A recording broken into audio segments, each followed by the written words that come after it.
My 19-year-old daughter spent 3 months organizing an extended family Christmas party for 26 children. 5 minutes before start, my mom called.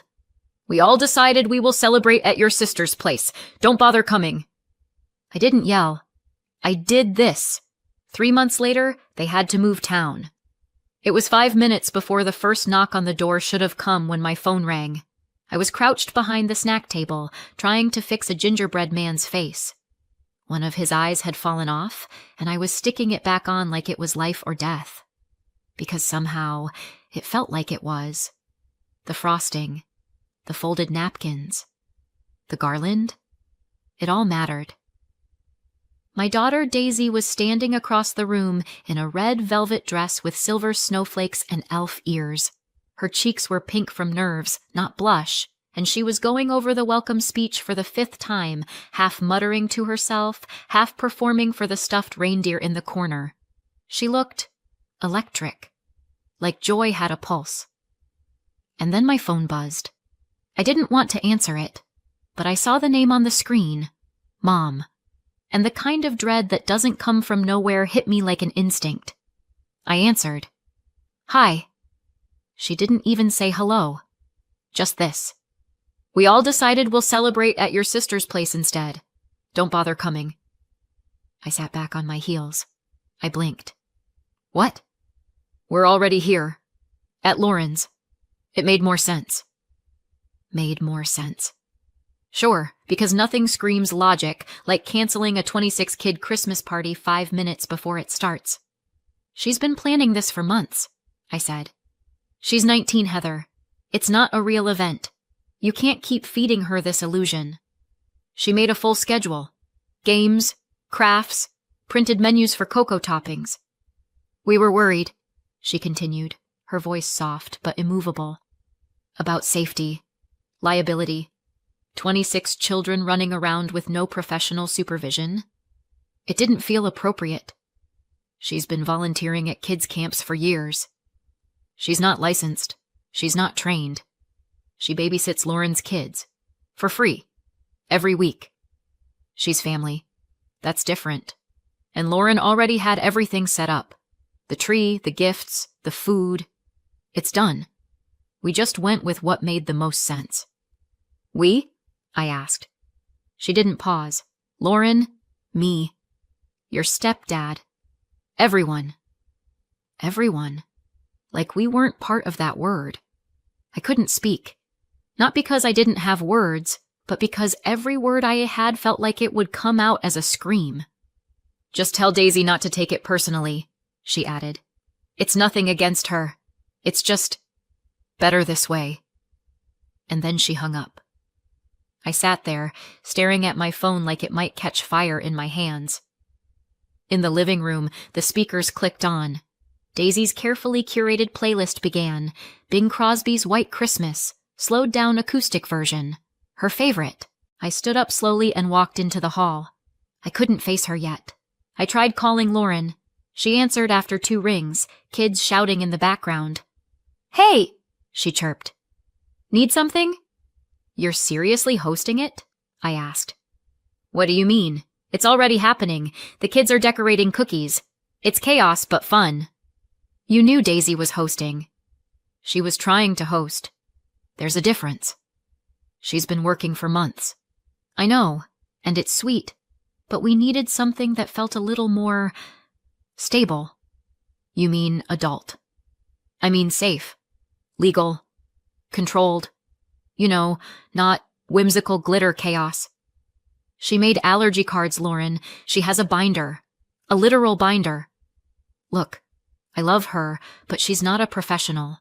She's not even particularly charismatic." The air left my lungs. "She made 26 goodie bags with personalized stickers. And that's cute. But let's be honest, Heather, she's not going to make a career out of pipe cleaners and story time. At some point, she needs to grow up. She's 19. Exactly." I hung up. Not because I ran out of arguments, but because if I kept listening, I'd drive over there and burn their peppermint garland to ash. Back in the living room, Daisy was triple-checking the reindeer ring toss. "Do you think it's too hard for the little ones?" she asked. I could scoot the cones closer. I couldn't answer. I was still standing there like my soul had short-circuited. My phone buzzed again. Group chat. Extended family. A photo. Lauren's living room. Balloons. Wrapping paper. Aria in the glitter crown Daisy made. Owen holding a cookie that Daisy had baked. A caption underneath. So grateful to Lauren for stepping up last minute. Christmas magic. No mention of Daisy. Another photo. My parents' clinking glasses, big smiles, framed by a tree Daisy had offered to decorate. She looked at me from across the room. Mom? My face must have said everything. Her smile dropped. Who's at Lauren's house? She asked. I didn't respond fast enough. She walked over, slowly, took the phone from my hand, and she saw it. The pictures, the messages, the smiling faces of people who should have been here. She stared at the screen like it was in a language she couldn't read. Then she said very softly, Did they know I planned this? Yes, I whispered. They knew. She didn't speak. She just walked over to the puppet stage, turned off the little spotlight she'd rigged with her allowance, and sat down on the floor. I followed. I crouched beside her, reached for her hand. Sweetheart. She shook her head. I just wanted them to see it, she said. I thought if they saw it, they'd, I don't know, believe in me. Her voice cracked at the end, like her vocal cords were giving out. I know, I said. I thought maybe they'd finally think I was good at something. You are? She looked at me. Then why didn't they come? I didn't have an answer that wouldn't make her hate them forever. And maybe that's what they deserved. But she was still my daughter, and I still believed, stupidly, that she shouldn't have to hate people to learn they don't love her back the right way. She stood up. Let's pack it up. Daisy. No one's coming. The marshmallows are drying out. The cocoa's going to get weird. I don't want to waste the cookies. She started stacking goodie bags. Carefully. Like they were made of glass. And me? I stood there for a second. Then I walked to the kitchen, picked up the phone again, and started making calls. 3 months later, my sister had to move out of town. You'd think the worst part of that night was watching Daisy peel candy cane name tags off a table she'd spent 3 months decorating. It wasn't. The worst part was that deep down, I wasn't even surprised. Because some stories start with a party that didn't happen. Mine started long before that. Before gingerbread cookies, before puppet scripts, before Daisy ever handed me a crayon and told me I was in charge of art direction. It started in a different kitchen, with a different girl, crying over something she didn't have the words for. Me. My mom got pregnant with me in college. It was a one-time thing. A party, a guy she never named, and a hangover that turned out to be me. She didn't find out until it was too late. Not her words, at least not out loud. But you can hear a lot in the silences. She never talked about him. Not once. No name. No story. Just a shrug and a dismissive, it doesn't matter. And maybe it didn't. Maybe it never did. Because by the time I was old enough to notice things, she'd already built a very clear world. I was the thing that derailed it. She didn't finish her degree, moved back in with her mother, got a job she hated, told people she was figuring things out, which is code for doing everything on hard mode while trying not to admit, I regret the baby. She never said I ruined her life. She didn't have to. I could feel it. In the way she sighed when I asked for help.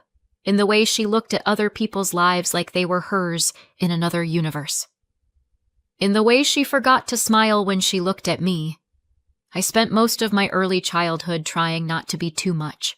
Too loud, too messy, too needy. I failed often. When I was 7, everything changed. She met a man, my future stepdad.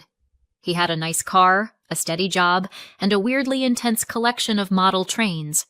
I remember him giving me a toy on our first meeting, a puzzle, I think.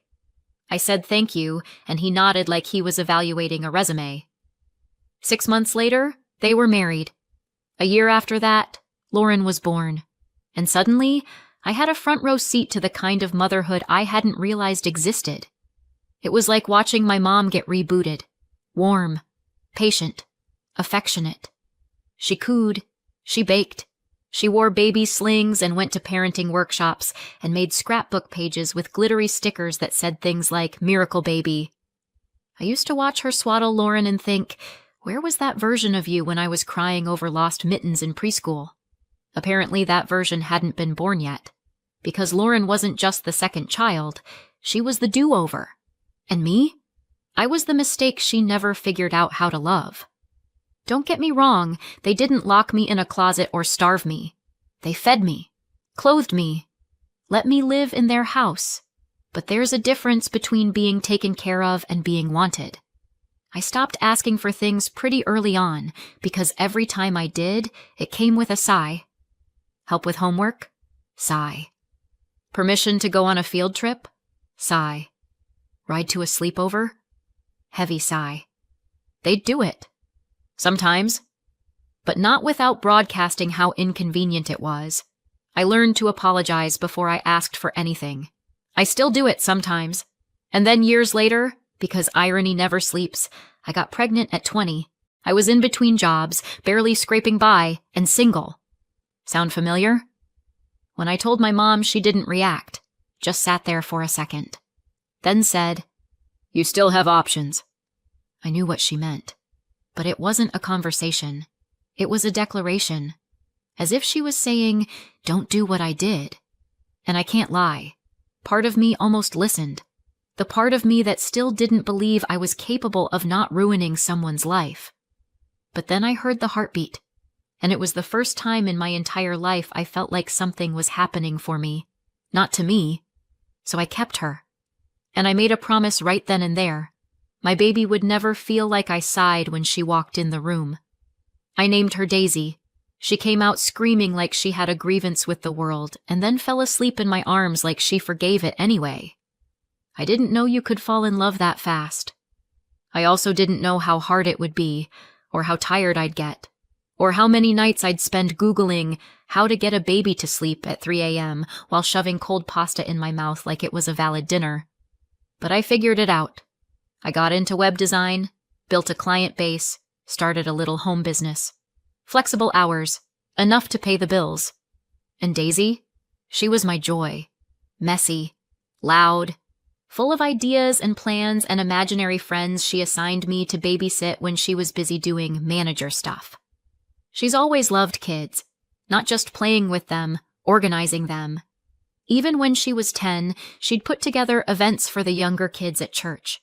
Obstacle courses made out of couch cushions, magic shows, face painting. She once turned our garage into a princess disco with nothing but string lights and a Spotify playlist. By 13, she was babysitting her cousins, Lauren's kids, for free, every weekend, every holiday. She never complained. Because to Daisy, it wasn't work. It was rehearsal. She wanted to be a children's entertainer, a real one. Like business cards and everything. She dreamed about it the way other kids dream about being astronauts. And of course, the family mocked her for it. Not always directly, sometimes just with silence. Or those careful, well, that's cute, but what's your real plan? Questions. At first it was, you should learn to code. That's where the money is. Then AI became trendy, and suddenly she should be doing something with robots.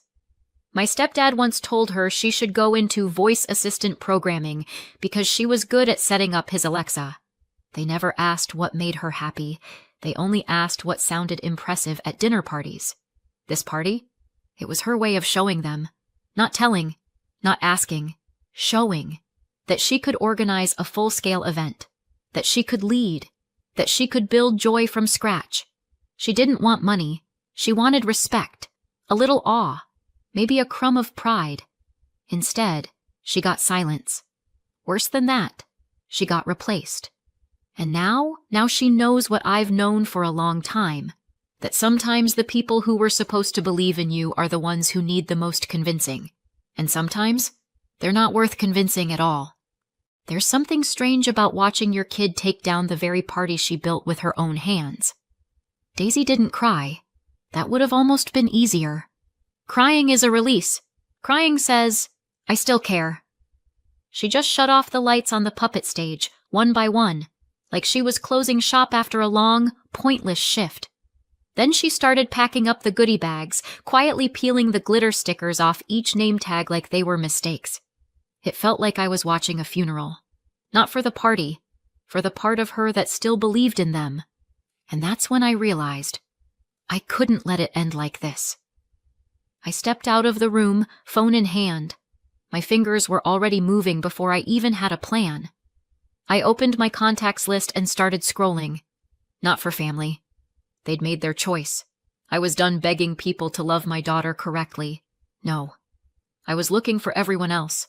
Friends from the neighborhood, coworkers with kids, moms from Daisy's old after-school group. Anyone with a child under 12 and no Christmas plans. I called the first name on the list.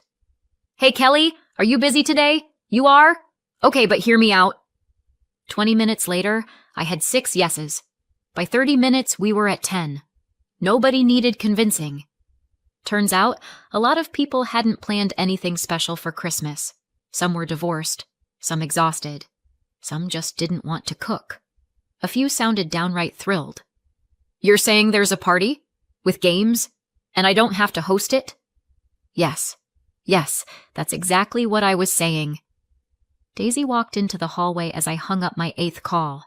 She was holding the snowman relay cones in a box. "Mom, what are you doing?" I looked up at her. "Resurrecting Christmas." She stared at me. "I invited people," I said. "My people, your people, kids who'd actually appreciate a handmade goodie bag and reindeer bingo." She didn't respond. I added, "They're coming." A long pause. "How many?" I checked my phone. 14 kids. So far." She blinked. "Can we do that? Like switch plans? Just like that?" "We've got hot cocoa, paper snowflakes, and an emotional support elf. We'll be fine." She laughed. Just a little. Then she said, "Okay," and turned back toward the living room. She started setting it all up again, but this time, her hands didn't shake. The first knock came 20 minutes later. It was my old friend Julie from work, her 2 kids bounding through the door like they'd won the lottery. Daisy met them at the door with a basket of Jingle Bell necklaces and a glittery name chart. "Hi, welcome to the North Pole," she chirped, like she hadn't just been crushed under the weight of her entire extended family's indifference an hour ago. 5 more families followed. The house was suddenly full of kids, giggling, yelling, running straight for the games like they'd been rehearsing for this. Daisy led the first round of reindeer freeze dance. She put on the elf hat again. She cracked jokes. She improvised when the snowflake toss fell apart and made it funnier. She was glowing. I stood back and watched her come alive, and I thought, look at her. Look what they threw away. It didn't take long for the parents to notice. She planned all of this? Yes. By herself? Yes. She could charge for this. She should. Someone posted a photo of the puppet show. Then someone else. Then one of the moms posted a boomerang of Daisy leading the candy cane scavenger hunt with a caption that read, "This 19-year-old just saved Christmas for my kids." Meanwhile, her family ditched the entire thing after she spent 3 months planning it. Shameful. She named names. Lauren's, specifically. I didn't ask her to, but I also didn't stop her. The posts started picking up traction. Shares, comments, messages. Other parents chimed in. "We were at the other party. We didn't know she planned it. Why didn't anyone say anything? This is so messed up." And then my phone buzzed again. A number I didn't recognize. I picked up. "Hi, is this Daisy's mom?" "Yes. This is Rebecca. We're still at Lauren's. We just saw what's happening online. We didn't know." "Didn't know what?" "That Daisy was the one who planned the original party. Lauren just told us plans changed." Silence. Then, "Would it be possible to stop by? Even just to say hi?" I looked at the clock. It was almost over. "I'm sorry," I said. "It's too late." Another call. Another relative. They said the same thing. They didn't know. They were told there was a venue change. Now they felt sick. Too little. Too late. Back at the party, Daisy was reading The Grumpy Polar Bear Who Stole the Tinsel to a group of 6-year-olds in a blanket fort. One of the moms turned to me and whispered, "She's really talented." "She's always been," I said. Another mom asked, "Does she do birthdays?" "Not yet," I said. "But she will." And as I said it, Daisy looked up at me, just for a second. She didn't smile, but her eyes said everything. That night, after the last kid left with a goodie bag and sticky fingers, we sat on the couch in the quiet. Daisy still had glitter in her hair. The puppet stage was leaning against the wall. The cocoa station was half empty. One of the snowman cones had a bite taken out of it. Don't ask me how. She exhaled slowly. "That felt real," she said. "It was." "Do you think anyone else saw it?" I nodded. "Oh, they saw it." My phone buzzed again. Another comment. Another share. Another message. But I didn't check it. I just looked at my daughter, the one they didn't believe in, the one they underestimated, and I thought, they're going to regret it. They already do. The first call came the next morning. I was halfway through microwaving day-old cocoa when my phone lit up with Mom. No emoji. No exclamation mark. Just pure, institutional disappointment. I should have let it go to voicemail. I didn't. The moment I picked up, she skipped right past hello and dove straight into rage. "What the hell did you do?" No context, no patience, just fury. "Good morning to you too," I said, stirring my cocoa with a candy cane I found stuck to the fridge door. "You've humiliated the entire family online." "I didn't post anything." "Don't play games, Heather. People are calling us, texting, asking questions, judging. Your daughter's little pity party is all over Facebook." I took a sip. Lukewarm, overly sweet, and somehow perfect for this conversation. "Maybe they're not judging you," I said. "Maybe they just saw what you did." "We didn't do anything. You didn't show up. That's a start." "It was a reasonable decision." "No. What would have been reasonable was showing up for your granddaughter." There was a pause. The kind that comes when someone realizes they've lost the upper hand but aren't ready to admit it. Then she hissed, "You need to fix this." That was the moment I smiled. By noon, Lauren had joined the chorus. "You're lucky I'm not suing you," she snapped, texting in all caps like a woman with a law degree from Facebook University. "You let people slander me. You encouraged it." "No one slandered you," I replied. "They told the truth. If that's damaging, maybe examine why it's damaging. You just let it happen, on purpose. You're vindictive." That made me laugh. "You ditched your niece on Christmas Eve and took credit for her work. But yes, clearly I'm the villain. Take it down. All of it." I didn't respond. Instead, I opened my phone, pulled up my photos, and drafted my own post. It wasn't dramatic. I didn't call anyone out by name. I just posted 3 photos. One of Daisy leading the puppet show, one of the reindeer ring toss mid-laughter, and one of the hot cocoa bar, complete with her handwritten chalkboard menu. Then I wrote, "This was my daughter's first solo children's event. She planned every detail for months.